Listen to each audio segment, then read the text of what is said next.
Prabowo Subianto. Namanya disebut-sebut sebagai calon presiden terkuat 2014. Mantan Danjen Kopassus ini menempati peringkat pertama menurut hasil sejumlah jejak pendapat. Ini bukanlah upaya pertamanya untuk menjadi presiden. Tahun 2004 Prabowo mengikuti konvensi capres dari Partai Golkar, namun ia kalah suara dari Wiranto. Ia pun mencoba kembali peruntungannya dengan maju pada pemilu 2009. Kali ini ia mendampingi Megawati sebagai calon wakil presiden. Namun, hasilnya tetap sama saja. Pasangan Megawati Prabowo gagal memenangi pertarungan melawan pasangan SBY Budiono. Tahun 2014, tampaknya Prabowo harus bertarung dengan bintang lainnya. Sekali lagi, ia akan berduel dengan atasan yang telah memecatnya, Wiranto.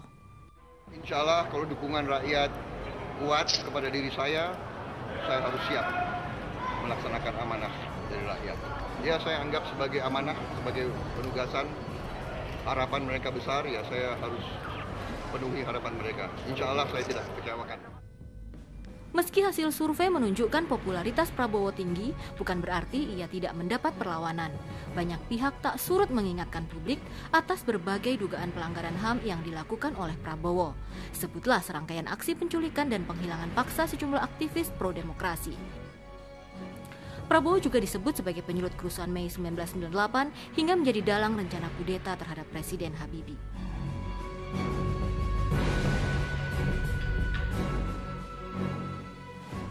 Pak Agus, apakah saat ini benar dugaan dan sinyalemen banyak pihak bahwa para jenderal khawatir atas popularitas Prabowo? Terutama kalau kita ambil contoh katakanlah peluncuran buku Anda, Pak Agus. Dan ketika itu dihadiri oleh Purnawirawan Akabri Angkatan 70. Tetapi Pak Prabowo tidak diundang di sana. Itu kesengajaan atau karena apa, Pak? Sebetulnya itu wajar saja karena peluncuran buku itu adalah peluncuran buku yang ditujukan kepada publik. Bukan sebuah reuni lifting, bukan reuni perwira Akabri. Sedangkan Angkatan 70 saja yang membuat buku, angkatan saya, tidak semuanya bisa kami undang. Karena memang sifat daripada peluncuran itu. Jadi Pak Prabowo tidak diundang, tidak sengaja atau memang? Jadi kami mengundang angkatan lain, lifting lain selain 70 adalah 4 lifting ke atas dan 4 lifting ke bawah yang pernah bersama-sama dengan kami. Kami tidak menentukan siapa yang kami undang karena juga nanti akan bisa salah tafsir. Kami mengundang 2 perwakilan dari masing-masing lifting, 4 ke atas, 4 ke bawah, dan kami serahkan kepada koordinator lifting. Siapapun mereka nanti yang akan ditunjuk untuk mewakili lifting. Jadi bukan merupakan kesengajaan bahwa kami tidak mengundang Pak Prabowo. Bahwa kemudian kesan yang tampak saat ini bahwa para jenderal, terutama Pak Agus Wijoyo dan beberapa temannya sedang konsolidasi untuk memastikan Prabowo dipersulit jalannya menuju kursi 2014. Benarkah kesan itu? Kesan dari kriteria apa itu?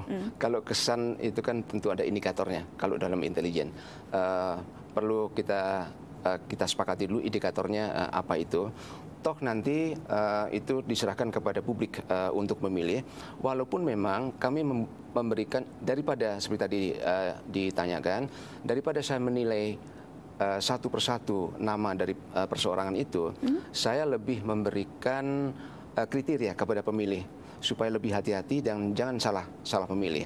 Kriteria itu adalah akseptabilitas, kapabilitas, dan integritas. Di situ tentunya ada kriteria-kriteria bagaimana seseorang punya track record yang bisa dipersepsikan atau diperkirakan mampu untuk memimpin pemerintahan. Ada track record di mana dia tidak melanggar hukum ataupun hak asasi manusia. Semua itu diperlukan. Saya lebih banyak untuk bisa memberikan kriteria itu kepada publik dan silakan nanti publik menilai karena informasi yang kita dapatkan adalah berbeda-beda. Ketika kemudian ada masukan itu, Pak Agus, ketika kemudian ada masukan, janganlah pilihlah yang track recordnya bersih dari pelanggaran hak asasi manusia atau yang bersih dari masa lalu yang kelam. Banyak kemudian yang mengasosiasikan seperti yang tadi disebutkan oleh Pak Salim Said, karena Pak Prabowo terindikasi waktu itu terlibat, diberhentikan dari militer aktif, karenanya janganlah pilih Prabowo. Sekarang pertanyaannya adalah, bukankah kriteria itu bagus untuk kepentingan bangsa ke masa depan? Kriteria itu bersifat universal dan normatif, gitu. Dan itu bisa saja untuk dikenakan kepada siapapun, tidak hanya kepada Pak Prabowo saja. Karena tadi seperti dikatakan oleh Pak Salim Said, untuk memenangkan sebuah pemilihan itu adalah sebuah proses pencitraan. Dan kadang-kadang pencitraan ini agak menipu kita dari kondisi sebetulnya yang ada dalam kenyataan. Sehingga apa pencitraan seperti apa misalnya yang sudah Anda lihat yang berpotensi akan menipu? Mari kita lihat ketika kita menjatuhkan pilihan pada saat pemilihan nanti, maka kita lihat rekam jejaknya juga.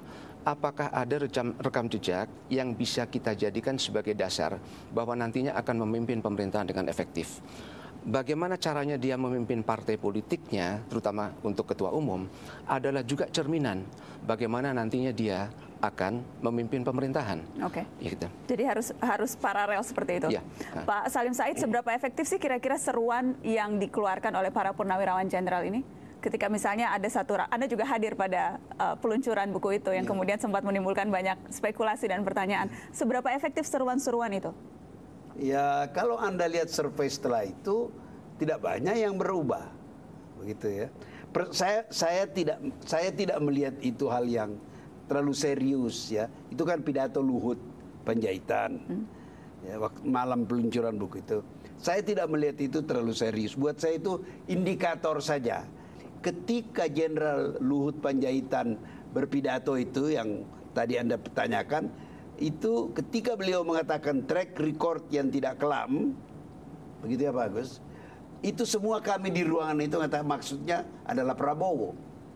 Banyak orang di ruangan itu, begitu itu keluar ucapan itu, semua orang di ruangan itu, hampir semua kita di situ, itu mengatakan maksudnya Prabowo.